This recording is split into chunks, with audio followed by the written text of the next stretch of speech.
Yeah, thank you, Raghav, for starting the recording. Okay, so in the last lecture, we looked at greedy algorithms. In fact, last three lectures. So for uh, uh,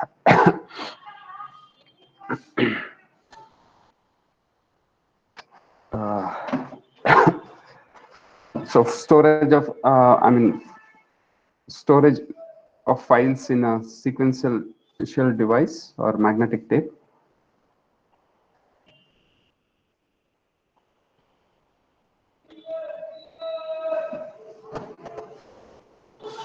Average access time.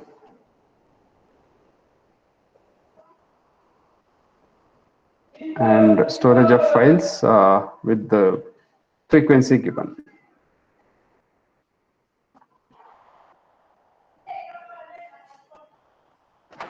Okay. So both algorithms were similar, except that we were ordering the files with respect to, in the first one, it was with respect to the size. The second one, it was with respect to the size by frequency ratio. Okay. So today we'll see one more, or I would say final example of similar nature, which I think we partly saw it in the last lecture, which is conflict-free scheduling. Okay. So we are given, so I'll just start with the formal description. So we are given set of n tasks where start times are given as well as finish times are given. Okay. So what we want is, we want a set of tasks, which is a subset. So let's say tasks are labeled 1 to n of maximum size, that is maximum number of tasks, when I say size, such that for every pair of tasks, they are conflict free. Okay. That is should be I. Okay. That is start of ith task is greater than finish of jth task. That is ith task starts after the finish of jth task, or jth task starts after the finish of ith task. Okay. So here was an example that we saw. So there are 1, 2, 3, 4, 5, 6, 7, 8, 9. 9 tasks here. Sorry. And so one example conflict-free schedule will be, you start with the, let's say, start with this one.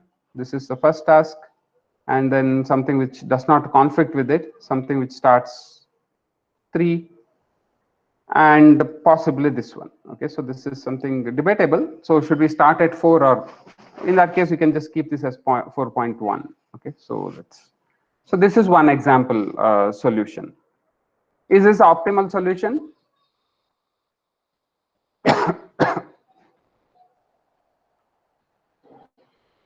Or is there a better solution?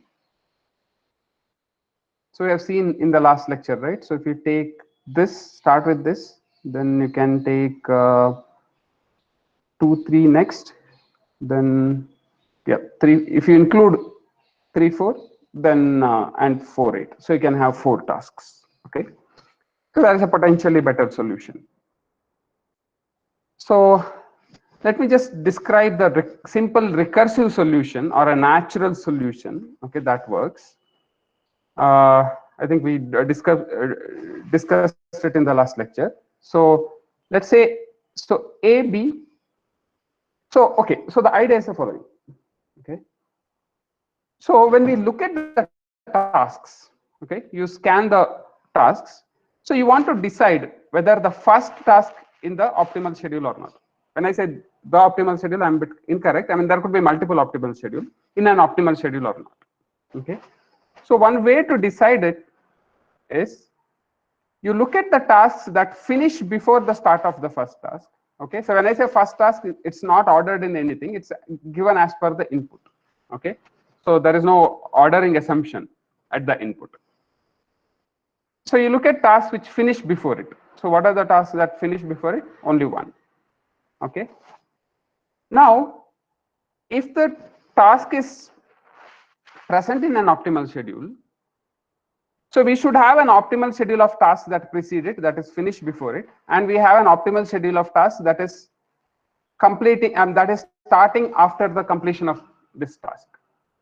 Okay, so that is the set B here. So the set A is set of all tasks which finish before, which end before the first task. B is set of all tasks that start after the first task, that is finish of the first task. Okay,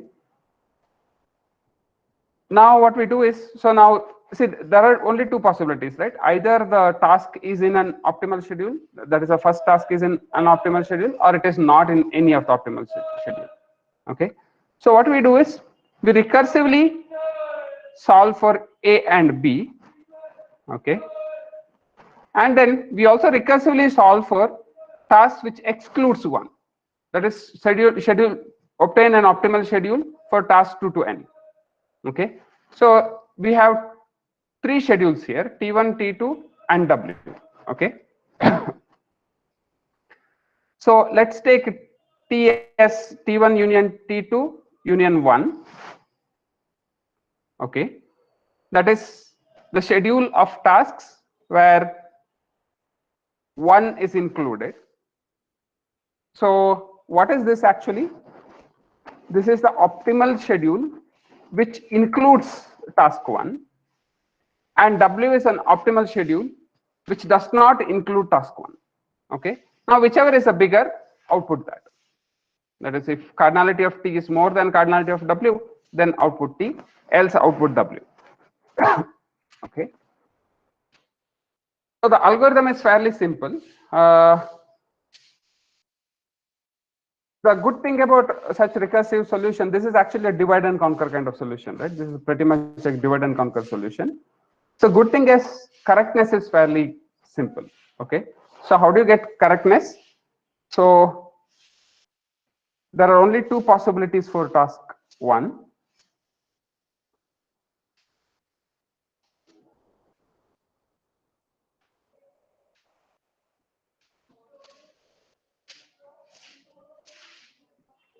Either one is in the optimal schedule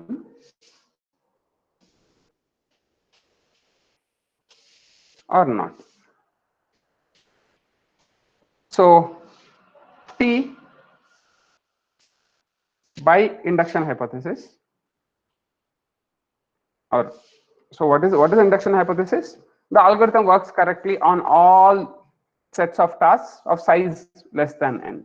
Okay, by induction hypothesis, T is an optimal schedule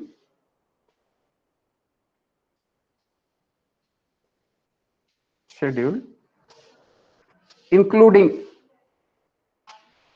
among those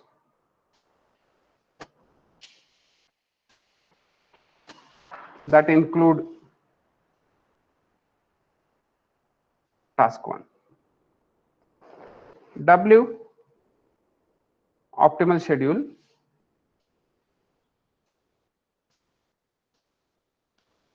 among those that does not include 1.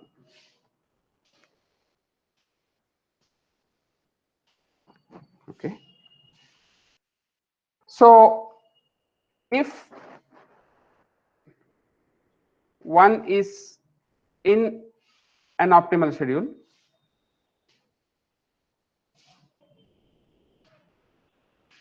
cardinality of T will be at least as much as cardinality of W, else cardinality of T is less than cardinality of W.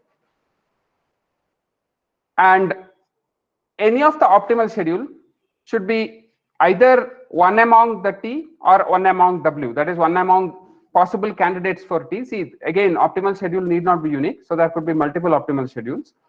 So set of all possible candidates for T and set of all possible candidates for W. Or in other words, an optimal schedule is either T or W based on whether T is of larger cardinality or not. Okay, so that is optimal schedule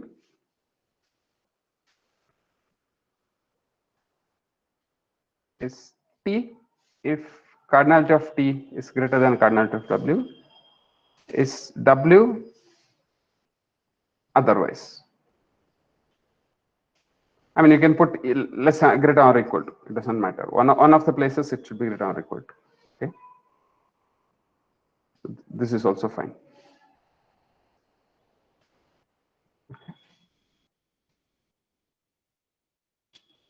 Yeah, so I just presented this to contrast with the greedy solution that we are going to discuss. We already discussed it in the previous lecture, but without full explanation. Okay. So one nice thing about divide and conquer solutions is solutions usually very easy to prove correctness. Okay. Correctness follows from induction fairly easily. But only thing is implementation could be a challenge. So I just leave it as an exercise to analyze the running time of this algorithm. Okay. So running time completely depends on how do you implement and so on. So, but the problem is the following: there is a variable here, right? So when you call recursion, so let's say the size of T1 is N1, size of T2 is N2. So then what is the time complexity? What is the recurrence for time complexity?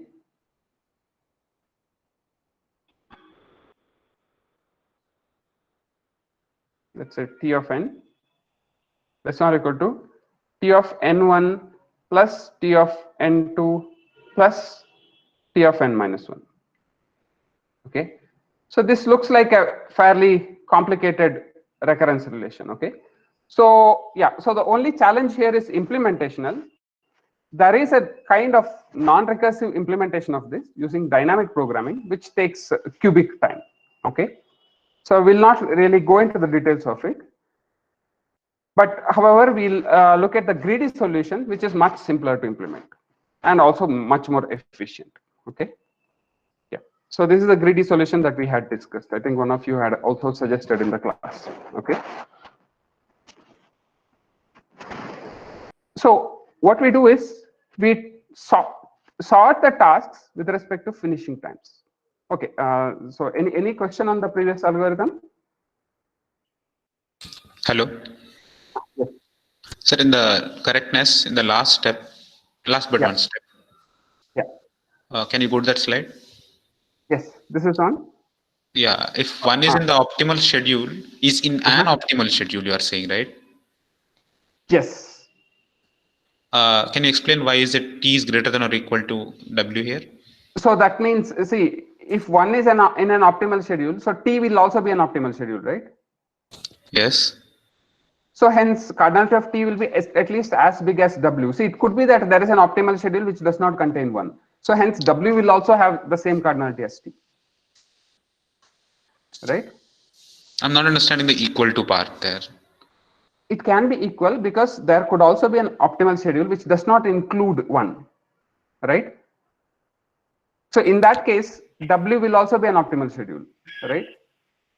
Yes, yes. So hence cardinality of T could be equal to cardinality of W because there could be an optimal schedule which includes one. There is also an optimal schedule which does not include one. So in that case, their cardinality will be the same, right? Okay. Okay. Because they're optimal schedules, right? Maximum size schedules or maximum cardinality schedules. Okay. Okay. So if it is Yeah. not there, then directly W is optimal, and if W is Yeah. optimal, So it is of bigger size. yes. Yes. So if one is not in any optimal schedule, that means T will be of strictly smaller cardinality, right? Because T is optimal among all those contain one. It need not be necessarily optimal for the whole set, right? Okay. Yeah. So, Sir, why wouldn't equal to does not appear here in the else part? yeah, because if one is not in an optimal schedule, right, in any of the optimal schedules, that means T cannot be the maximum, right? Okay, okay, okay. I now understand. I understand. Okay. Got it, no? Yeah. Yes, sir. Sir, T will contain all the sets in which you have task 1. No. T will not contain all. T will be one among them. Okay, the maximum cardinality among them. So what I said is the possibilities for T will include all solutions which include 1. So T is one specific solution, right? So T is one specific solution given here. Okay, sir. So T is T1 union T2 union 1.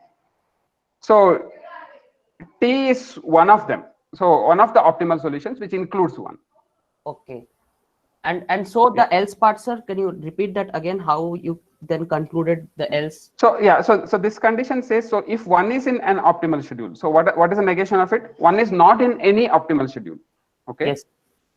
Okay. That means what? Optimal schedule should not contain 1. Yes, sir. That means W will have larger cardinality than T, right? W certainly is an optimal schedule. It has to be, right? Yes, sir. Because the optimal schedule will contain maximum number of courses. Yes. Okay.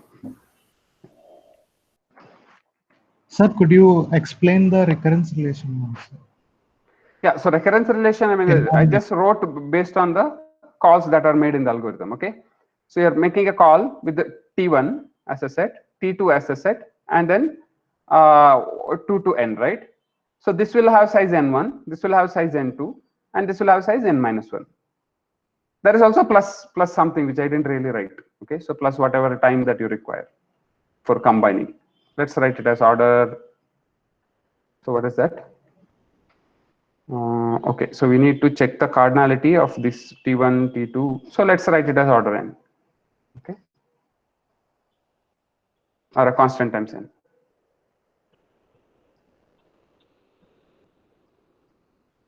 Sir, is N1 cardinality of T1 or cardinality of A?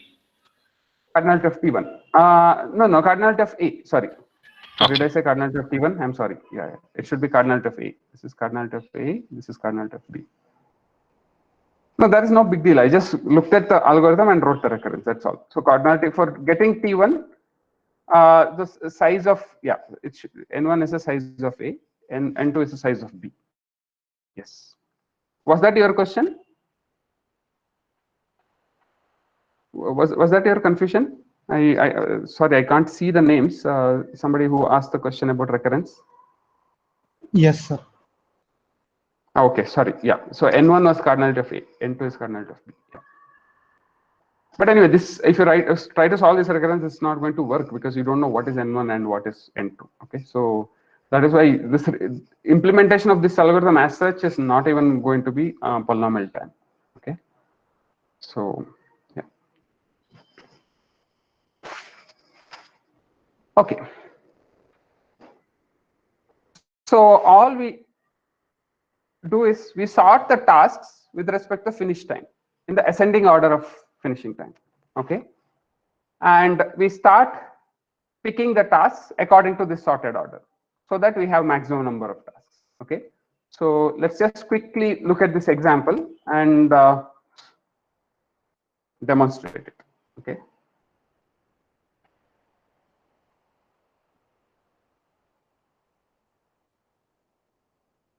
so in this example, so what is the earliest finishing time? 1.5.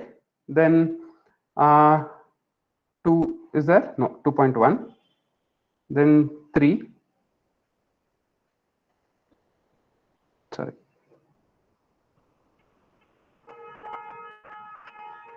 3, 4. Then 4, 5, 6, 6, 7, 8, 9. Okay. So now the greedy algorithm, how does it work? It starts with the one which finishes early. So this is chosen. Then all that are in conflict with this are removed. Then that is 2 is removed. 2 is excluded.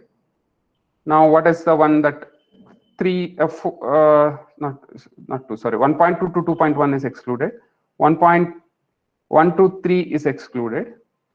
Okay. 1 to 4 is excluded. Okay. Now what is the one that I can pick? 2 to 4 or 3 to 4. Okay. So let's break ties arbitrarily. Pick this. Okay. Then this has to be excluded. This has to be excluded. We can pick this one. So one optimal schedule here is 1.5. Oh, wait. Did I do a mistake? Sorry. So please stop me, okay, when I do mistake. So there is 2 to 3, right? That is 2 to 3. Then 3 to 4. This is our last one. Yeah. So one optimal schedule is 1.5, 2 to 3, 3 to 4, 4 to 8. Okay. So we have 4 tasks. So here I'm assuming that something which finishes at 3, then I can also start another task at 3. Okay. If you have to put strict conditions, then yeah, the schedule will change.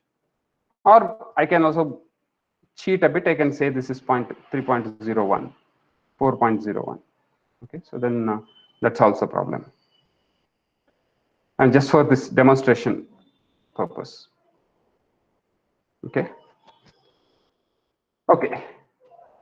So is the algorithm clear to everybody?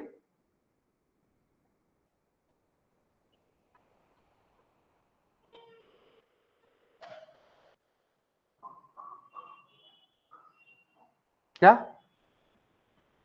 Okay, I hope algorithm is clear. Okay, so what is the running time of this algorithm?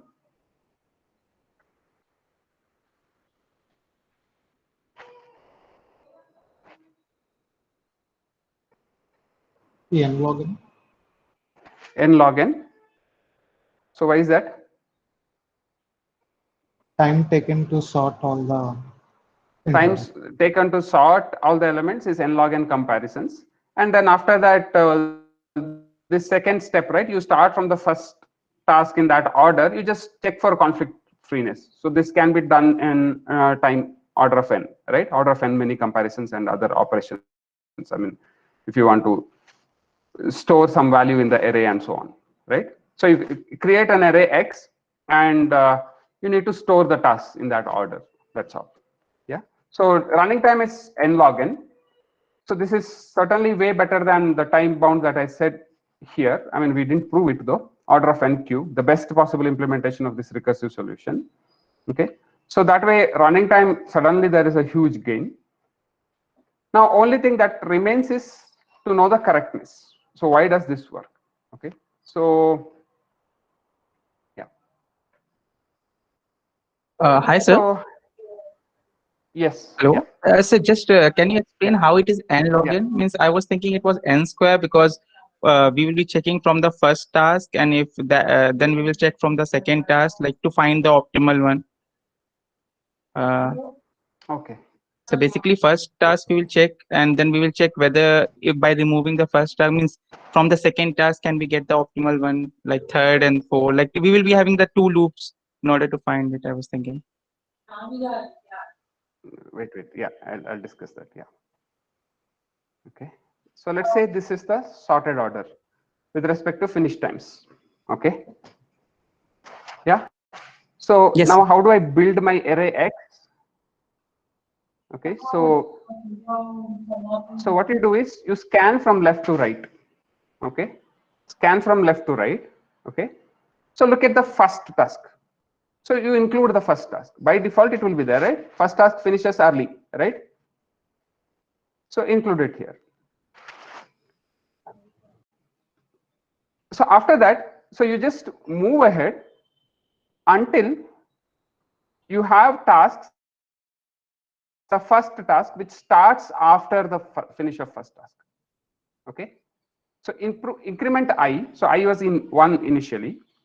Okay. Until you reach a position I such that S of I is greater than F of 1.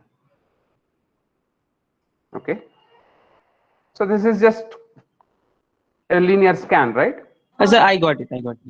Yeah. Now, once you reach, yeah, you got it, no? So once you reach that, you copy that task. Yes, sir, I just forgot that the sorting has been done based on both the first and then in the finish also. Yeah. Exactly. Yes. Yeah. Okay. So that way you can do it in linear order, linear time. So you don't need quadratic. Yes, sir. Okay. Good. Okay. So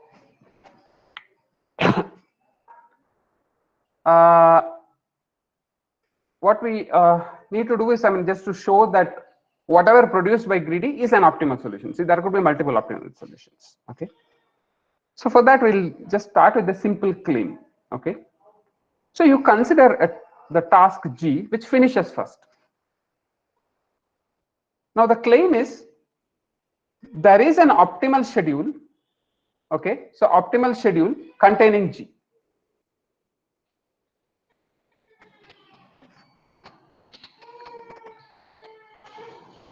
So, okay, so just pause for a second. So think, why is this useful? Why this statement is useful?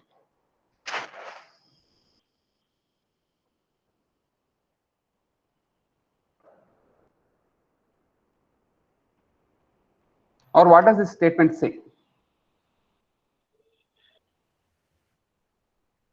Because the So in the previous example, yeah. because the aim of the optimal schedule is to contain as many activities as possible. So because he finishes first, it has the least duration in that way, in which it finishes. So the duration or total duration is least. So that so it must be the case that G must the task G must be in the optimal schedule, because the whole idea of No, you're giving the reason. So I'm asking, why is it useful? So why should we really I bother about this claim? Yeah, that's good. I mean, your reasoning is right. So we can say that since this task is included in the optimal schedule, then if we do the same thing on the remaining elements, then again the first out of those will be included in the optimal schedule. Yeah, so exactly that. So what it means is, by choosing the task that finishing first, I'm not losing optimal solutions. I'll still see. So intuitive picture is this. Okay, so when you have this greedy process, right? So you can just imagine this is a greedy process. Okay, so without, see, this sorting was required for implementational purpose, so that we can do it efficiently. Suppose you didn't really bother about running time, then what is the description of this algorithm? You just take the task which finishes first, take it into your bag, and then remove all that conflicts with the first task, and then again among the remaining ones you take the task which finishes first and keep on doing it, right? That is the procedure. So this sorting is not really needed, I mean, for the intuitive understanding of the algorithm. Sorting is needed for implementation to get efficient running time. Okay, so both things are doing the same thing, but for our intuitive understanding, you can just imagine you're starting with the task which finishes first, and then remove all that conflicts with it, and then take the next task which finishes first among the remaining ones, and so on. Okay, so that is algorithm. So with that view, so this claim essentially proves the correctness, right? So basically, the importance, I believe, what you told, sir, is that the whole this statement could also be applied to the substructure or sub problem of if we divide the problem in a sub problem, then this statement can be applied on the sub problem also, and still we will not lose the optimality, and or we will still get the optimal solution. Yeah, that is true. I mean, that is a formal description of it. So what this essentially means that, so you still have something in the solution space. That is all. Okay, so by choosing G, you didn't make a mistake. That is all. See, in case, so imagine the following scenario where G is not in any of the optimal solution. In that case, if you had included G, there is no way you'll get an optimal solution, right?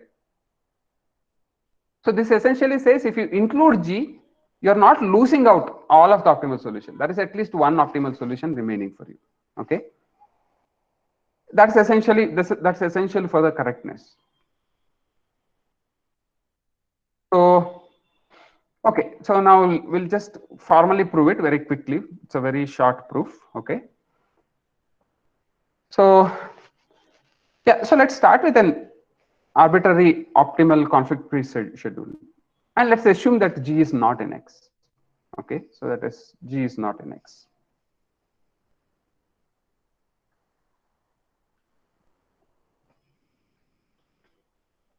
Now, so there should be some task which finishes first in X, right? So F be that. F be the first task that finishes first in X. Okay. What is the relation between G and F? Which one finishes first? G finishes. Yeah, either G finishes first or G and F finish at the same time, right? There could be there could have been a tie, right? So G finishes at least as early as F, and hence now if I exclude F from X, okay, if I exclude F from X, will G have any conflict with the tasks left over there?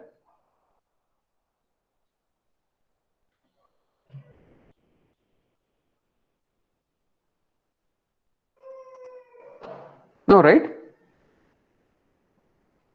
Because G would finish at least as early as F. It could be that earlier than F, or it is at least as early as, no later than F. So hence, if you take any of the tasks which are from X but not F, so if you exclude F from X, if you consider these tasks, they will not have any conflict with G. And hence, if I exclude F and then include G, this is also a task, also a schedule, which is conflict free. And it has to be optimal because it has the same cardinality as that of X. Okay. So hence, so what this proves is there is some optimal schedule which contains G when G is the first task which finishes. Okay. So yeah, so this is exactly, I mean, one line formalization of what one of you said, right? The intuitive understanding. Why should this be included in an optimal scheduling? Okay. So yeah. So now we are just there to prove the correctness completely, just an inductive argument based on that claim. Okay. So the statement is this: the schedule computed by the greedy algorithm is an optimal schedule. Okay. So Sir, can you please go back to the last slide? Yes. Here in the third point, we say that there is no conflict if we remove F from X. Yes. But we are not taking into account the start time anywhere here. So it can still happen that the start time of first element of X can conflict, can be smaller than the end time of G. Then there will still be a No. Say it again. Say it again. I'm saying the first element in X, its start time can be lesser than the end time of G. Then there can still be a conflict. No. Pause for a second. Okay. Is that possible?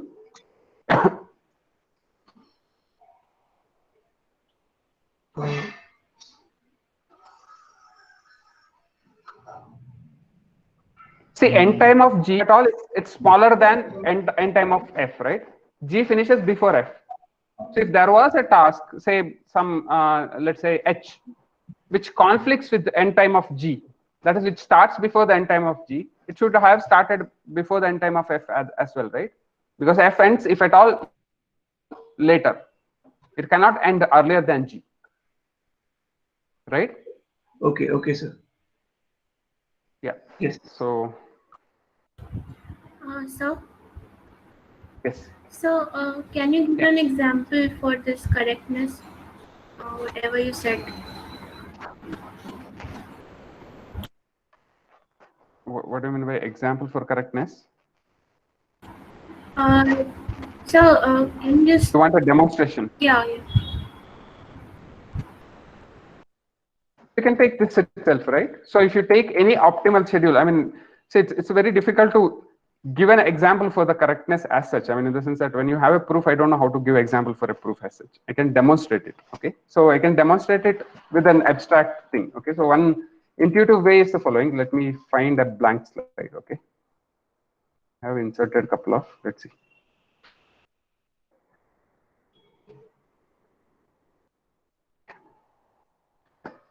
So in this blank slide, I'll just do the work. So you can just imagine. Okay, so the best way to imagine is this. Since I'm not good at drawing, I didn't really do this. Okay, so you can draw tasks as slabs. Okay,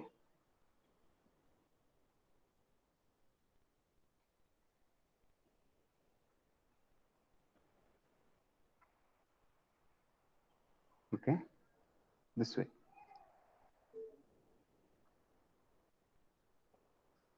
Okay. So the earliest finishing task. So let's see which is the earliest one. This one, right? So this is G. Okay.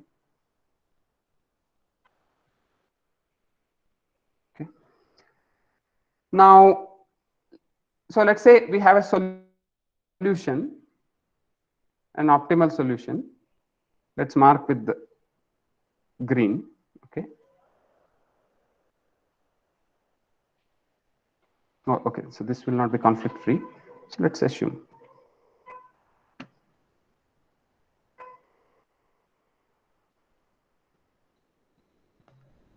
Hi, sir. Let's say this one. Yeah. Yes, sir. Just one thing that Yeah. here we have one assumption, right? That we cannot have a one task which is totally a subset of other tasks.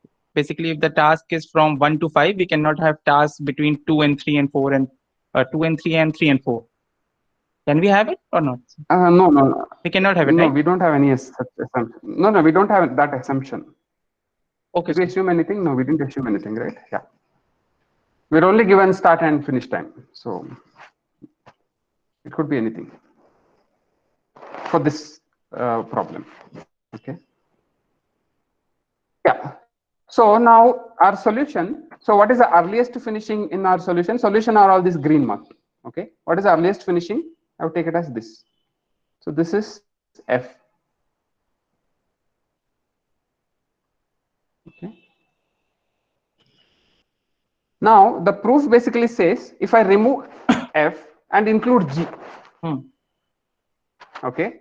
So if I remove F and include G, I'll still have a valid conflict-free scheduling. Because F has finishing time later than G. Okay. So F will not, so G will not conflict with any of the remaining tasks in my X. So these are my X. The green dots are my X. Okay. So green dots represent X. Okay. So if I remove F and include G, I still have a schedule which is conflict free. And it is also optimal because we have assumed that X is optimal. Okay. So we have assumed that X is an optimal schedule. Now cardinality of my new schedule, excluding F and including G, will be the same as cardinality of X, right? We remove one element and add one element. So yeah. So this is a demonstration that I can give. So yeah. Yes, okay. Yeah. Okay.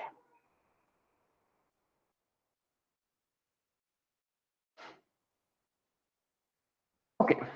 So now we'll just immediately see how to prove the correctness. So for the sake of completeness, I'll just quickly go over the correctness. Okay. So let's say we have the schedule given by the greedy algorithm, which is corresponding to G1, etc., GK. Okay. So let's assume that these are sorted by the start time. Okay. So since this is conflict free, so start time of G2 will be after the end time of G1, right? So they are all disjoint with respect to their time. Now, let's assume that there is some optimal schedule, okay, which is, I mean, okay, so we don't have to assume that greedy is not optimal, right? So let's assume that there is some schedule, okay, such a way that the first I minus 1 tasks are the same as greedy, but ith task is different. And after that, it could be different also. It could be the same or it could be different. But certainly the ith task is different from greedy. So hence it's a different schedule. Okay. And hence, and also let's assume that it is an optimal schedule. So I is the first such index that Ci is different from Gi. Okay, so this was our output of the greedy algorithm. This was some claimed solution. Okay, we're just staring at these two. We'll also assume that these are ordered according to the start time, so that we can compare these two. Okay. Now let's stare at these two. So at location I, so we are actually comparing Ci against Gi. Okay. So you can just imagine, so the greedy algorithm and this optimal solution, they didn't differ until index I minus 1. Okay, so this I minus 1 could as well be 1. Okay, that is I could as well be 2. So one thing, can I be 1? Quick question. No, sir, because G is starting from 1. Yeah, so one thing is, yes, I can be 1. You can have an optimal solution that does not include any of this, the first element in the greedy solution, G1. But I can replace that. That is the argument that we saw right here. So I can replace that. So if C1 is not equal to G1, I can replace C1 with G1 and still get a solution. That's exactly this argument says, right? So without loss of generality, I can assume that I is greater or equal to 2. Okay. Okay. So now what can you say about the Ci versus Gi?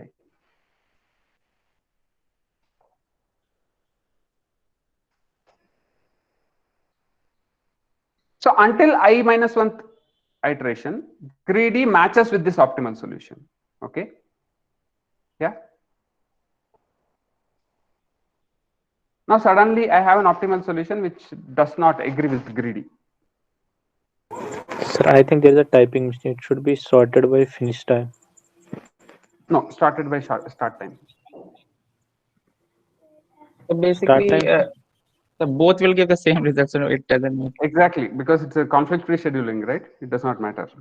So yeah, because they're all disjoint, right? It does not matter if you sort by finish time or start time. This is fine. Okay. Okay. Yeah. Yeah.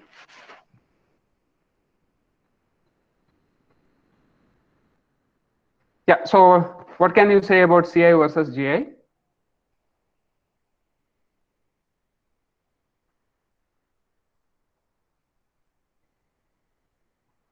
Which one finished We can first? apply the same argument between Ci and Gi as between Exactly. G1 and It's the same scenario as in the claim, right? So Gi, if at all, will finish before Ci, right? See, that is how the greedy worked, right? So the task that we took is the same as the greedy until I minus 1, right? So that means you have a fresh instance now. You remove all these tasks and those which are in conflict with these. What you have is the fresh instance. There the first task is Gi according to greedy, and first task in the optimal solution is Ci. Okay. Now by the previous claim, I can replace Gi with Ci. Still have an optimal solution, right? So what this says is I can, sorry. Yeah. So I can replace Ci with Gi and have an optimal solution. Okay. So by claim G1 to, sorry, G1 to Gi minus 1, Gi, Ci plus 1, etc. Cm is also an optimal solution.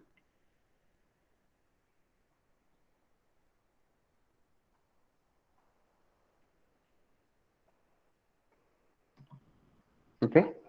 So repeating this,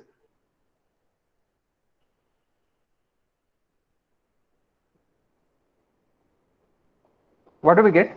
So if you repeat this, say whatever number of times, so until there is no further task left in the optimal solution. So now apply the same argument for this. You will get G1, etc. Gi minus 1, Gi, Gi plus 1, etc. etc. Gk. Ck Hello, plus sir. 1. etc. Yes, Sir, is this M required? Can't we replace it with K? that's the point. That's the point I'm coming at. Okay. Okay. Yeah. So repeating this, so we get that this is an optimal solution, right?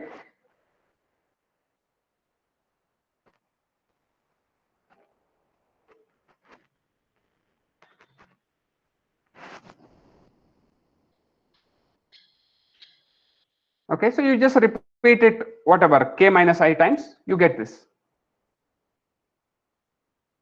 Now, is there any other possibility than being m equal to k? So can it be that m is greater than k?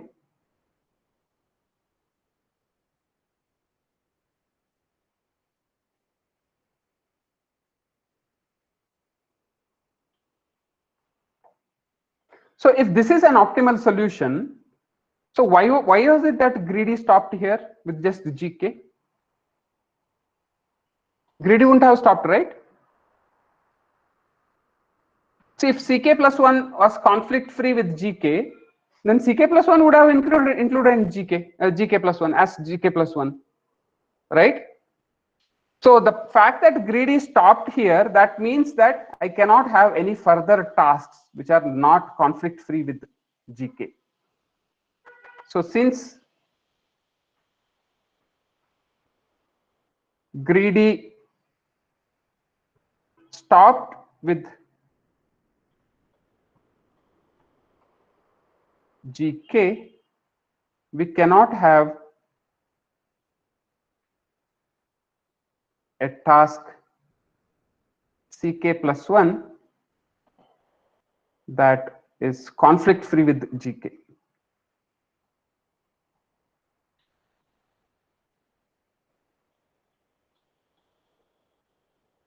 In fact, g1 to gk. So what does it mean? Therefore, k is equal to m. That is important. Okay. So in fact, we can assume that k is equal to m because, so from this argument, if you repeat this argument, I'm going to get that g1 to gk comma ck plus 1 to cm is a conflict free schedule and also an optimal solution.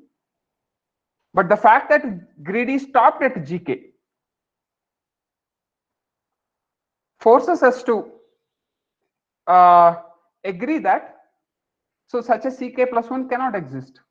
If it were existing, greedy would have picked it, of course, right? Because until k, the steps are the same. I mean, the solution that you have chosen is the same. So that means if the fact that from g1 to gk, greedy didn't move any further, that means every other task is in conflict with one of these. In fact, it has to be in conflict with gk, the way greedy works. Okay, means that none of these tasks can be conflict free with g1 to gk. So hence k is equal to m. So we can in fact without loss of generality assume that m is equal to k, and what we have also got is g1 to gk is an optimal schedule. Okay.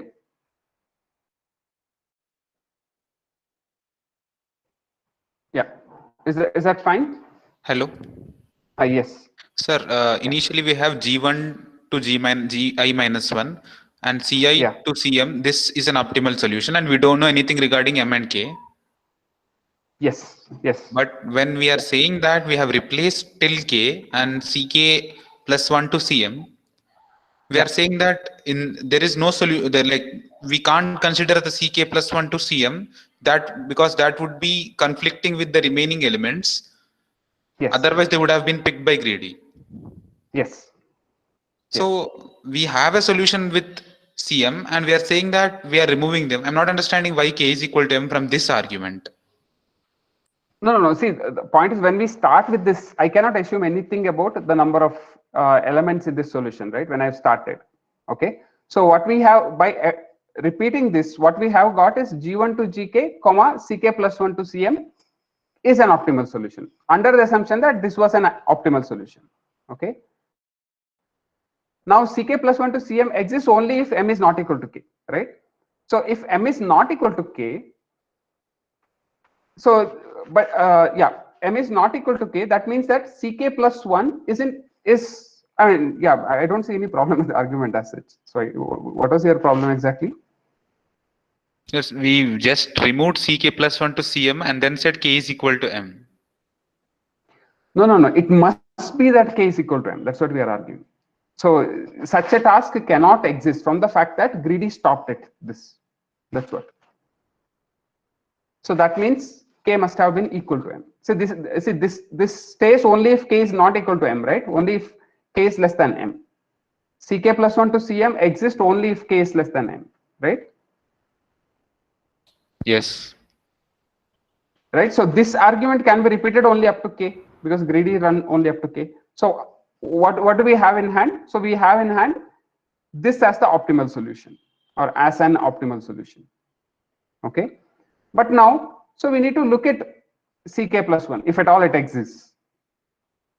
If at all it exists, it contradicts the fact that greedy stopped at gk. So hence it cannot exist. So that means k has to be equal to m. That's all. Sir? Okay, sir.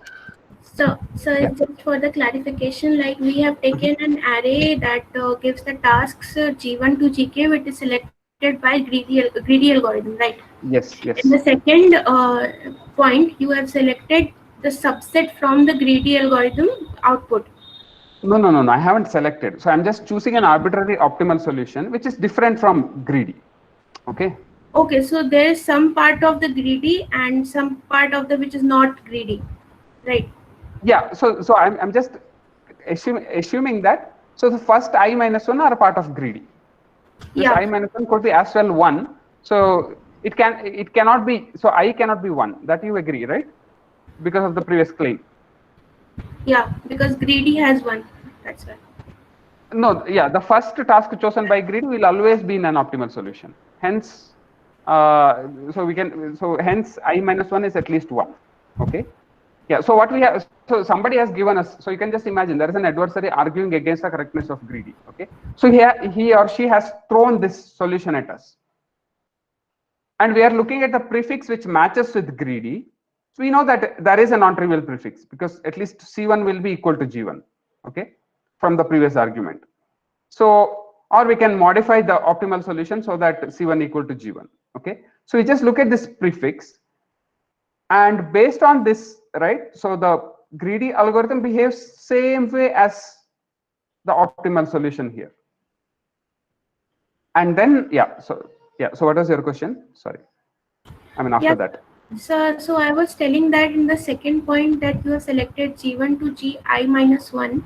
So in the greedy, if it stopped at GK, it means that it has covered all the possibility of the tasks in the given time frame, right? And if we are taking the second argument like G1 to Gi minus 1, and then we are not taking the output from the greedy, we are taking some other output C1 to CM, CI to CM, and we are combining the both, and we are saying that it is an optimal schedule. That means we have taken some of the tasks from the greedy, and we have, according to that, we have taken another task which will not be selected by the greedy algorithm, and we have taken its set, and we are saying that it will be the optimal schedule. Now we are telling that if G1 to Gi minus 1, like I minus 1 will be K, then K plus 1 to CM will not exist. They will conflict because greedy had stopped at GK. Yes. Yeah. So I was telling that. Okay. Sir, I have a question. Yeah.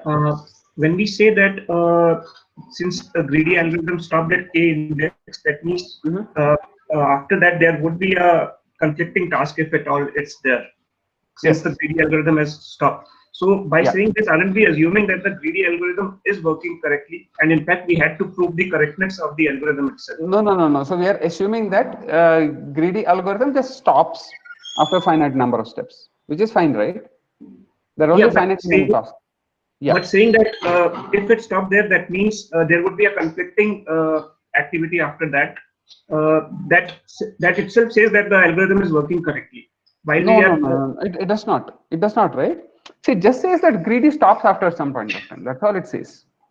Okay. So see, this greedy algorithm, when will it stop? It cannot schedule any more tasks, right? So everything else is conflict free. That means you have obtained a solution which is conflict free. It does not say that it is optimal.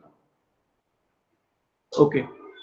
So right? we are saying that we know that our greedy algorithm at least gives us a conflict-free schedule, and now we are here to prove that whether it's an optimal solution or not. Exactly. See, greedy algorithm by construct, it gives you a conflict-free schedule, right? That is how you put the schedule itself. By the construction itself, it is conflict-free.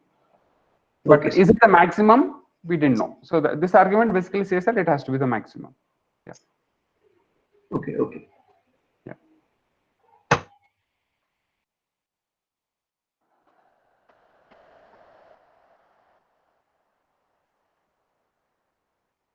Okay. Thank you all. Raghav, can you please stop the recording?